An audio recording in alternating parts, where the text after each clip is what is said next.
రాష్ట్ర ముఖ్యమంత్రి రేవంత్ రెడ్డి గారు మాట్లాడుతూ పలు విషయాలు చర్చించడం జరిగింది. ఈ మధ్య మనం చూసాం, మొన్న పబ్లిక్ హియరింగ్ కూడా ఆర్పీడీసీఎల్ విషయంలో పబ్లిక్ హియరింగ్ జరిగింది.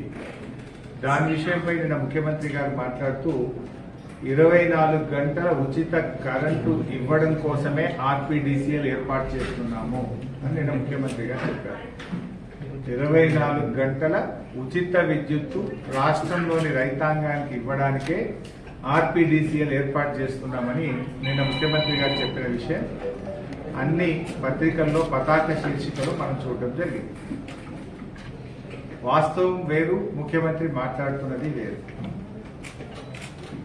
ఆర్పీడీసీఎల్ అనేటువంటి దాని ఏర్పాటుతో రాష్ట్రంలోని రైతాంగానికి 24 గంటల ఉచిత విద్యుత్తు రానే రాదు. ఆర్పీడీసీఎల్తో రాష్ట్రంలోని రైతులకు 24 గంటల ఉచిత విద్యుత్తుకు ఉరితాడైతుంది. లిఫ్ట్ ఇరిగేషన్ స్కీములు, ముఖ్యంగా మన రాష్ట్రంలో అన్ని లిఫ్ట్ ఇరిగేషన్ స్కీములే ఉంటాయి. కాళేశ్వరం, దేవాదుల, సీతమ్మ సాగర్, సమ్మక్క సాగర్, కల్వకుర్తి, నెట్టంపాడు, భీమా, కోయిల్ సాగర్, ఏఎంఆర్ ఎస్ఎల్బిసి, ఇవన్నీ కూడా లిఫ్ట్ ఇరిగేషన్ ప్రాజెక్టులే. అంటే సాగునీటి రంగానికి చెందిన లిఫ్ట్ ఇరిగేషన్ ప్రాజెక్టుల పాలిట ఆర్పీడీసీఎల్ శాపంగా మారబోతాం. అదేవిధంగా రాష్ట్రంలోని ప్రతి ఇంటికి త్రాగునీరిచ్చే మిషన్ భగీరథ పాలిట పట్టణాలకు త్రాగునీరు సరఫరా చేసే డ్రింకింగ్ వాటర్ స్కీమ్లకు కూడా ఆర్పీడీసీఎల్ ఏర్పాటుతో కరెంటు కోతలు తప్పవు, నీటి కోతలు కూడా ప్రజలకు తప్పవు. తాగునీటిలో కూడా కోతలు, తాగునీటి ప్రాజెక్టులకు కరెంటు కోతలు తప్పవు అనేది స్పష్టమైతా ఉంది. అంటే ఈ ప్రభుత్వ విధానం కూడా మనం చూసాం. గతంలో రేవంత్ రెడ్డి గారు చెప్పారు, రైతులకు 3 గంటల కరెంటు చాలు అన్నారు. నిన్న రైతు కమిషన్ చైర్మన్ కోదండ రెడ్డి గారు కూడా ఏమన్నారు, రైతాంగానికి 3 గంటల కరెంట్ ఇస్తే చాలు అని కాంగ్రెస్ ప్రభుత్వం తరఫున, కాంగ్రెస్ పార్టీ తరఫున రైతు కమిషన్ చైర్మన్ గా అధికారిక హోదాలో నిన్న ఆయన వాదనలు వినిపించారు. ఈఆర్సీ ముందు చెప్పిండ, అఫీషియల్ గా ఈఆర్సీ ముందు మినిట్స్ రికార్డ్ అయినాయి. రైతాంగానికి 3 గంటల కరెంటు చాలు అని కాంగ్రెస్ పార్టీ అధికారికంగా ఈఆర్సీ ముందు వాదనలు వినిపించింది. అది ఈ రోజు ఈఆర్సీ ముందు రికార్డ్ అయింది. వెనుకట రేవంత్ రెడ్డి కూడా 3 గంటలు చాలన్నాడు. అయితే ఈ మాటలు నేను ఏదో వేగనో రేవంత్ రెడ్డి లాగా అబద్ధాలు మాట్లాడు మాకు ఇంటా వంట లేదు. మాకు నిజాయితీ తెలుసు, నీతి తెలుసు, ఏది మాట్లాడినా పద్ధతిగా మాట్లాడటం తెలుసు, ఆధారాలతో మాట్లాడటం, లెక్కలతో మాట్లాడటం. రేవంత్ రెడ్డి లాగా బట్టగాల్చి మీదేయడమో, అబద్ధాలు మాట్లాడి పబ్బం గడుపుకునే మాకు ఇంటా వంట లేదు. ఈరోజు రేవంత్ రెడ్డి గారిని నేను ఎందుకు అడుగుతున్నా మాట అంటే, నేను ఛాలెంజ్ చేస్తున్నా రేవంత్ రెడ్డిని, నువ్వు 24 గంటల ఉచిత విద్యుత్తు ఈ తెలంగాణ రాష్ట్ర రైతాంగానికి ఇస్తేనే ఓటు అడుగుతా అని చెప్పు దమ్ముంటే, లేకపోతే ఓటు అడగను అని చెప్పు నీకు దమ్ముంటే. I'm challenging Revanth Reddy. అసలు ఇప్పుడే వస్తలేదు, మీరు బిడ్డ చాలా డిస్టర్బ్ ఒకటి తీసుకొని పోవాలి, ఊరికే డిస్టర్బ్ బిడ్డ. ఇప్పుడే రావట్లేదు. రాష్ట్ర రైతాంగానికి ఈరోజు ఏ ఊరికన్నా పోదాం. ఈ మధ్యకాలంలో నేను నర్సాపూర్ సబ్ స్టేషన్కి వెళ్ళినా, జహీరాబాద్ సబ్ స్టేషన్కి వెళ్ళినా, సిద్దిపేటలో సబ్ స్టేషన్కి వెళ్ళినా, ఎక్కడికి వెళ్ళినా రైతులకు ఈ రోజే 13 గంటలకు మించి కరెంట్ రావడం లేదు.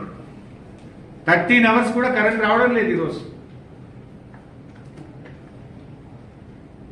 నువ్వేదో 24 గంటల ఉచిత విద్యుత్తు ఇవ్వడానికి నేను ఆర్పీడీసీఎల్ పెడుతున్నా అని చెప్పినావు.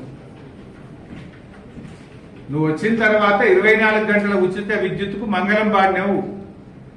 ఈ రోజు రాష్ట్రంలో ఎక్కడ కూడా రైతులకు 13 గంటల ఉచిత కంటే మించి ఉచిత విద్యుత్తు రావడం లేదు. ఇవాళ నీ ఆర్పీడీసీఎల్ ఏర్పాటుతో 8-9 గంటలు కూడా రాని పరిస్థితి ఏర్పడుతుంది. నీ బడే బై చెప్పినట్టు అనిపిస్తుంది నాకు. ఇలా గుజరాత్లో కేవలం రైతులకు 7 గంటల కరెంటే వస్తుంది. కాంగ్రెస్ పాలిస్తున్న కర్ణాటకలో 8 గంటల కరెంటు మాత్రమే వస్తుంది. రేపు తెలంగాణలో కూడా అదే జరగబోతా ఉంది. ఇది నేను ఉత్తగా మాట్లాడతలేదు. మొన్న ఆర్పీడీసీఎల్ ఏర్పాటు సందర్భంగా ఇది రాష్ట్ర ప్రభుత్వం ఇచ్చిన జీవో నంబర్ 8. ఆర్పీడీసీఎల్ ఏర్పాటు చేసేటప్పుడు రాష్ట్ర ప్రభుత్వం ఇచ్చిన జీవో నంబర్ 8. ఈ జీవో కూడా ప్రజలకు మీ అందరికి కూడా అందుబాటులో పెడతా. ఈ జీవోలో ఏం చెప్పింది ప్రభుత్వం అంటే, energy department TGRPDCL formation of third discom approval అని కింద ఏం చెప్తారు ఇలా, the allocation of PPAs between the 3 distribution companies of Telangana, namely TGRPDCL, TGSPDCL and TGNPDCL shall be done in such a manner that a higher share of renewable energy is allotted to TGRPDCL and category wise uniform tariff is maintained across the state. In the point ఏంటంటే మీరు బాగా అర్థం చేసుకోవడానికి, a higher share of renewable energy is allotted to TGRPDCL. Higher share of renewable energy is allotted to TGRPDCL.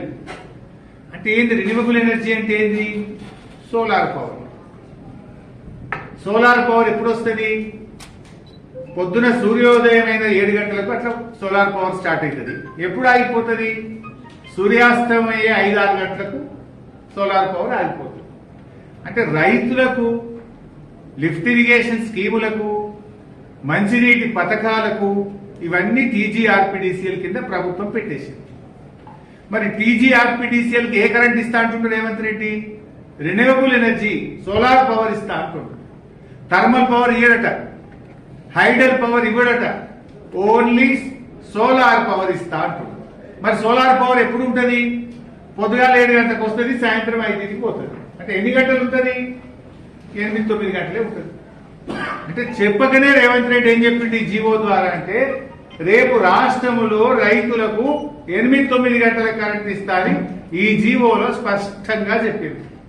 అందుకే I'm challenging mister Revanth Reddy, 24 గంటల ఉచిత విద్యుత్తు రాష్ట్ర రైతాంగానికి ఇస్తేనే నేను ఓట్లు అడుగుతా. చెప్పు నీకు దమ్ముంటే, చెప్పు నీకు దమ్ముంటే.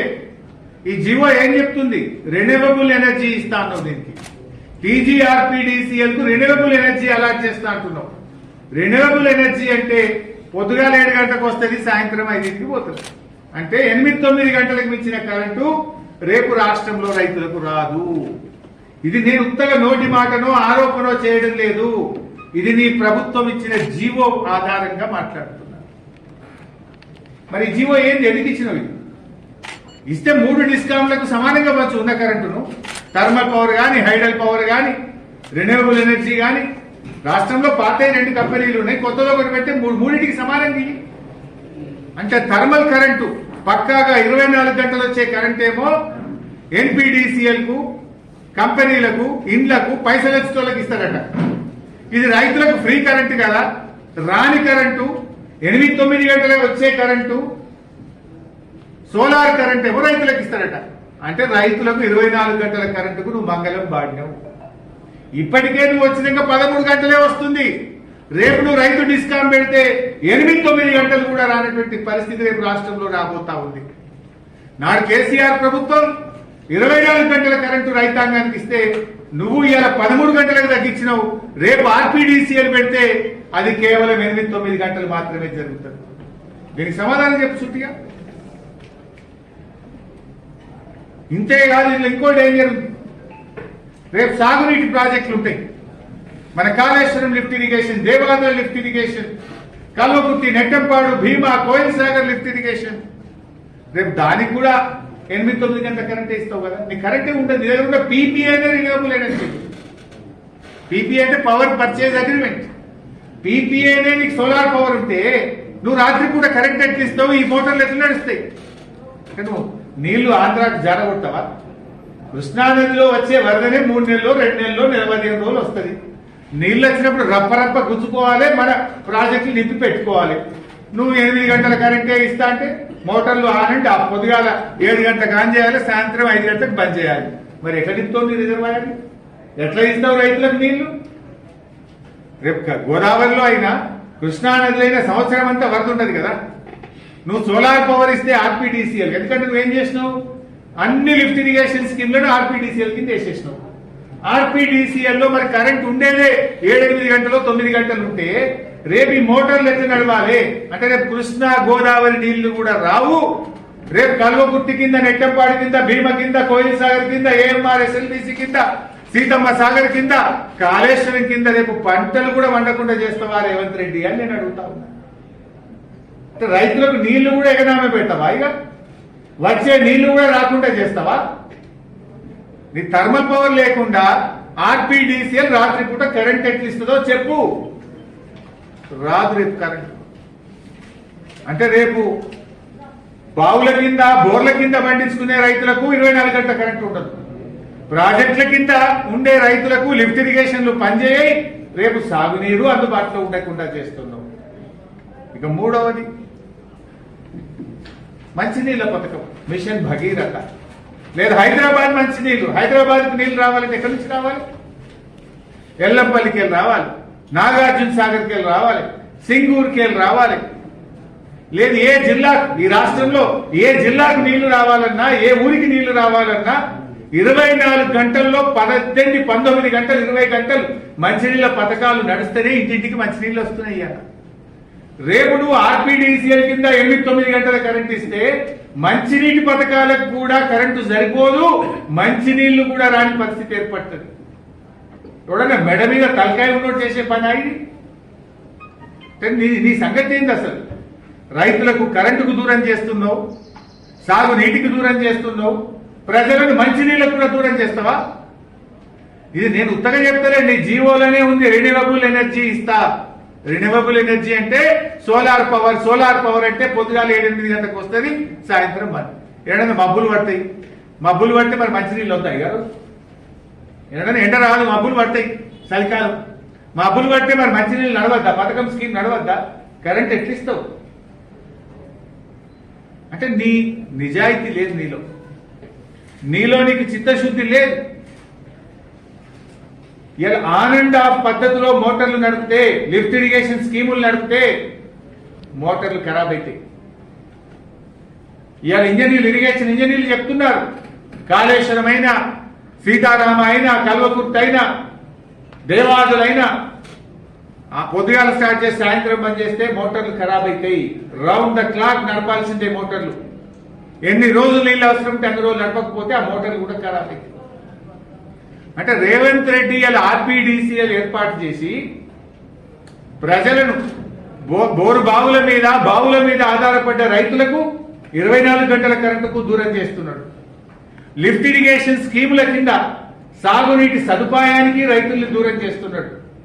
ప్రజలకు త్రాగునీటికి దూరం చేసేటువంటి కుట్ర చేస్తా ఉన్నాడు రేవంత్ రెడ్డి. ఇప్పటికే నీకు రైతులంటే చిన్న చూపు. రైతులను ఎరువులకు దూరం చేసినావు, రైతు బంధు పథకానికి దూరం చేసినావు, రుణమాఫీ ఎగబెట్టినావు, రైతు బీమా పథకానికి దూరం చేసినావు, వడ్లు కొనుగోలు చేయమంటే చుక్కలు చూపించినావు. ఇప్పుడు ఈత కరెంటు కూడా రాకుండా చేస్తావా రేవంత్ రెడ్డి? ఇవాళ 2003 ఎలక్ట్రిసిటీ యాక్ట్ ఏం చెప్తుందంటే, ఏ డిస్కామ్ అయినా సరే ప్రజలు వినియోగదారులు కోరుకుంటే, వ్యవసాయ విద్యుత్ కనెక్షన్ అయినా, ఇంటికైనా, పరిశ్రమలకైనా ఎవరు కోరినా వినియోగదారుడికి తప్పకుండా కనెక్షన్ ఇవ్వాలని ఎలక్ట్రిసిటీ రెగ్యులేషన్ యాక్ట్ సెక్షన్ 43 స్పష్టంగా చెప్తుంది. నువ్వు రేపు ఎస్పీడీసీఎల్ కింద ఉన్న రైతు, నీకు నేను వ్యవసాయ విద్యుత్ కనెక్షన్ ఇయ్యా, నువ్వు రైతు డిస్కామ్ కిందకే పో అంటే హక్కు నీకు రాష్ట్ర ప్రభుత్వానికి లేదు, నీ ఈఆర్సీకి కూడా లేదు. ఇవాళ ఎంత దారుణం అంటే, మన ఊర్లలో మనం చూస్తుంటాం. ఇప్పుడు ఇరుకోడు పక్కన హనుమంతపల్లి అని ఒక ఊరు ఉంటుంది. హనుమంతపల్లి పోతే ఏముంటది? బాయిల కాడనే ఊరది. ఇంటెనకనే బాయి, ఇల్లు, బాయి గడ్డ మీదనే ఇల్లు ఉంటుంది, ఇంటి పక్కనే బాయి ఉంటుంది. రైతులు ఏం చేస్తారు? అక్కడ చాలా మంది ఇంటెనక పొద్దుగాలు లేచి బావి కాడ పని చేసుకుంటారు, ఇంట్లో ఉంటారు. కొంతమంది ఆ బావి పక్కనే ఒక పౌల్ట్రీ కూడా వేసుకుంటారు, చిన్న షెడ్ వేసుకుంటారు, 500 కోళ్ళదో 1000 కోళ్ళదో వేసుకుంటారు. ఇప్పుడు నువ్వు తెచ్చిన ఆర్పీడీసీఎల్ వల్ల ఏం జరుగుతుంది తెలుసా? బావి కాడ కరెంటు పోతే ఒకరికి ఫోన్ చేయాలి, ఇంటికాడ కరెంటు పోతే ఇంకొకరికి ఫోన్ చేయాలి. రేపు ఆ బావి గడ్డకు నేను ఇల్లు కట్టుకుంటా, ఎవరైనా కొత్తగా ఇల్లు కట్టుకుంటా, నాకు ఎలక్ట్రిసిటీ కనెక్షన్ ఇవ్వమంటే ఏమైతుంది తెలుసా? రేపు లేదు మేము ఇయ్యం, ఎస్పీడీసీఎల్ వాళ్ళు ఇస్తారు, అప్లికేషన్ పెట్టుకుంటాడు. ఎస్పీడీసీఎల్ ఏమంటాడు? నీ బావి కాడ ఉన్న కరెంటు పోలు కరెంట్ ఏదైతే ఉందో అది నాది కాదు, ఆర్పీడీసీఎల్ది. నేను నీకు ఇంటికి మీటర్ ఇవ్వాలంటే ఇరుకోట్ సబ్ స్టేషన్కి వెళ్ళి 12 పోల్లు పట్టే, ఆ 12 పోల్లకు పైసలు కట్టు, వైరుకు పైసలు కట్టు, వేయడానికి అవసరమైన పైసలు కడితేనే నీ ఇంటికాడ కనెక్షన్ ఇస్తా అంటాడు. అంటే డబుల్ లైన్ లేసుడు, పోల్లు కూడా ఎక్కువ పడతాయి రైతుల పొలాలలో. బావి కాడ కనెక్షన్ ఉంది ఆల్రెడీ కరెంటు, దానికే ఇయ్యచ్చు కదా. రేపు ఇప్పుడు కొత్త సిస్టమ్ ఏం చెప్తుందంటే ఆర్పీడీసీఎల్ రైతులకు మాత్రమే ఇస్తుందట, ఇంటికి ఇవ్వాలంటే ఎస్పీడీసీఎల్ ఎంపీడీసీఎల్ ఇవ్వాలి. లేదు బావి కాడ ఒక పౌల్ట్రీ పెట్టుకున్నా అంటే ఎస్పీడీసీఎల్ ఎంపీడీసీఎల్ ఇవ్వాలి. లేదు మా పసుపు పండించే రైతులు పసుపును ఉడకబెడతాము అంటే లేలే ఇది దీని కింద ఉడకబెట్టద్దు, ఎస్పీడీసీఎల్ కరెంట్ తీసుకో అంటాడు. చెరుకు పట్టాలి, చెరుకు నేను తిప్పాలి, గానుగా తిప్పాలంటే ఎస్పీడీసీఎల్ కనెక్షన్ ఇవ్వాలంటాడు. అంటే ఆ ఎస్పీడీసీఎల్ ఏమంటాడు? నీ బావి కాడ నా కరెంట్ లేదు, నేను ఊరి నుంచి నీ ఇంటికాడ పెట్టుకునే ఇల్లు, బావి కాడ కట్టుకునే ఇల్లుకు గాని బావి కాడ కట్టే పౌల్ట్రీకి ఎన్ని పోల్లు పడతాయో ఆ లెక్క కడితేనే పైసలు కడితేనే రేపు ఇస్తా అంటాడు. Is it not national waste? Is it not public waste? Public money waste చేయడం కాదా? ఆల్రెడీ కరెక్టే ఉంటుంది, సప్లైకి దానికి కనెక్షన్ ఇయ్యక ఇప్పుడు 3వ కంపెనీ పెట్టి నువ్వు ఆడ బావి కాడ ఇప్పుడు లంబాడి వాళ్ళు, మా గిరిజనులు, గోండులు, కోయలు, ఎస్టీలు అంతా కూడా బాయిలకానే ఉంటారు, బాయిలకానే ఇల్లు కట్టుకుంటారు. రేపు వాళ్ళ పరిస్థితి ఏమవుతుంది అన్నట్టు? ఇలా రైతుల మీద ప్రజల మీద భారం పడుతుంది, వినియోగదారుల మీద భారం పడుతుంది. అనవసరంగా 2 లైన్లు వేయాలి, బాయికోటి ఇంటికోటి. 2 లైన్లు వేస్తే పొలాలు ఖరాబ్ అవుతాయి, పోలు ఖరాబ్ అవుతాయి, పబ్లిక్ మనీ వేస్ట్ అవుతుంది, ప్రజల మీద భారం పడుతుంది. ఇది ఒక తుగ్లక్ చర్య. టీజీఆర్పీడీసీఎల్ అనేది ఒక తుగ్లక్ చర్య. ఎంత డబుల్ పని. ఇప్పుడు థెఫ్ట్ స్కీమ్ దాని కింద ఉంటుంది, టీమ్స్ ఉంటాయి, అదే విధంగా ఆడిట్ టీమ్స్ ఉంటాయి, స్టోర్స్ ఉంటాయి, ఇవన్నీ డబుల్ పెట్టాలి, దానికోటి దీనికోటి, దానికోటి దీనికోటి. ఇది ప్రజల మీద భారం, వేస్ట్ ఆఫ్ పబ్లిక్ ఫండ్స్. అదే విధంగా రేవంత్ రెడ్డి గారు ఇదంతా అసలు ఎందుకు చేస్తున్నాడంటే ప్రైవేటైజేషన్ చేయడానికి కుట్ర చేస్తున్నాడు. రేవంత్ రెడ్డి నేను డిమాండ్ చేస్తున్నా, నువ్వు అసెంబ్లీ పెట్టు, దీని మీద చర్చ పెట్టు, come on let us call for the assembly. రాష్ట్రంలో 70-80 లక్షల మంది రైతులకు సంబంధించిన ప్రధానమైన సమస్య మీద నువ్వు అసెంబ్లీ పెట్టకుండా ఎందుకు చర్య తీసుకుంటున్నావు? ఎందుకు నిర్ణయం తీసుకుంటున్నావు? అసెంబ్లీ పెట్టి చర్చ పెట్టు, దీని మీద నిజాలు మాట్లాడతాం అసెంబ్లీలో.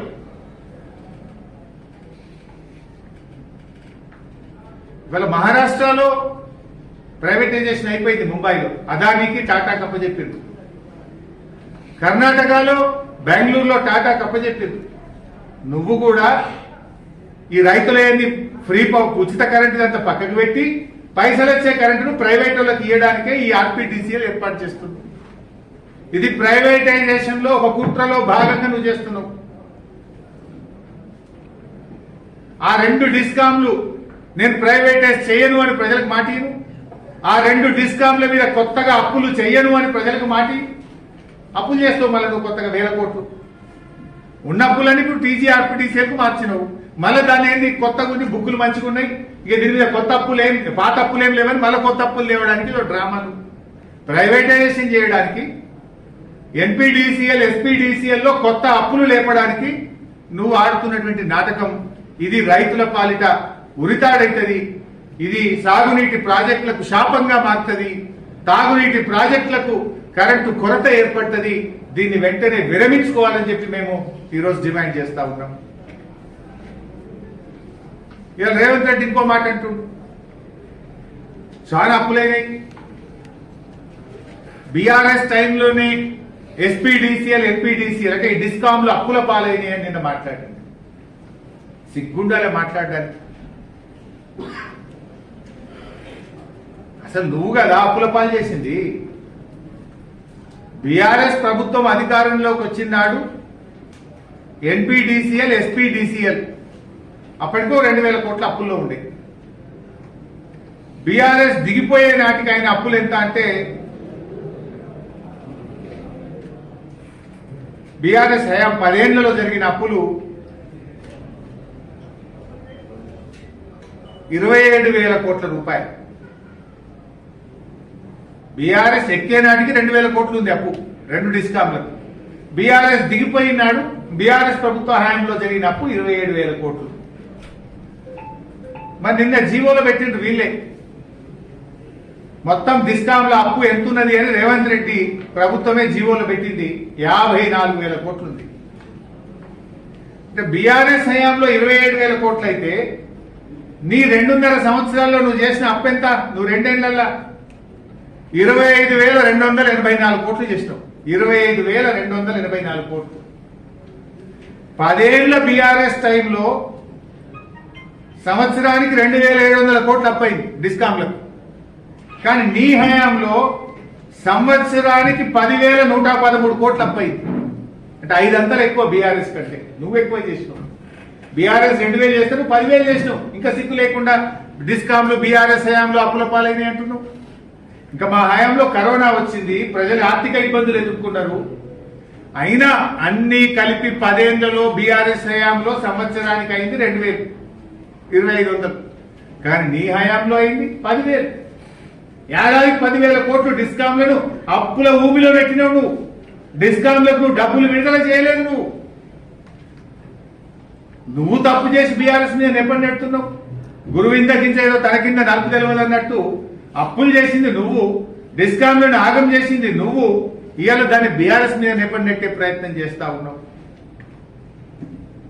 నీ హయాంలో 2.5 సంవత్సరాల్లో 25,284 కోట్లు కాంగ్రెస్ ప్రభుత్వ హయాంలో డిస్కామ్లకు బకాయి పడ్డది. రాష్ట్ర ప్రభుత్వ బకాయి 25,284 కోట్లు. 2.5 ఏళ్ల కాంగ్రెస్ ప్రభుత్వంలో బకాయి పడ్డది 25,284. 10 ఏళ్ల బీఆర్ఎస్ లో ప్రభుత్వం డిస్కామ్లకు బాకీ పడ్డది 27,000 కోట్లు. అంటే బీఆర్ఎస్ హయాంలో ప్రభుత్వం డిస్కామ్లకు బకాయి పడ్డది ఏడాదికి 2,000 కోట్లు అయితే కాంగ్రెస్ ప్రభుత్వ హయాంలో డిస్కామ్లకు ప్రభుత్వం బాకీ పడ్డది సంవత్సరానికి 10,000 కోట్లు. ఇది నీ ప్రభుత్వ వైఫల్యం, నీ తప్పిదం. అయినా నువ్వు ఇంత ఎగబెట్టి నువ్వు ఏమన్నా చేసినావా? అసలు విద్యుత్ పంపిణీ వ్యవస్థను బలోపేతం చేసినావా?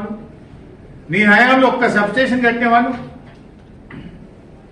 బీఆర్ఎస్ టైంలో 400 kV సబ్స్టేషన్లు మేము వచ్చినాడు 6 ఉంటే దిగిపోయే వరకు 30 చేసినాం. 220 kV సబ్స్టేషన్లు మేము వచ్చినాడు 51 ఉంటే దిగిపోయే నాటికి 103 చేసినాం. 132 kV సబ్స్టేషన్లు మేము వచ్చినాడు 176 ఉంటే దిగిపోయే నాటికి 251 చేసినాం. 33/11 kV సబ్స్టేషన్లు మేము వచ్చినాడు 2,138 ఉంటే మేము దిగిపోయే నాటికి 3,210 సబ్స్టేషన్లు కట్టినాం.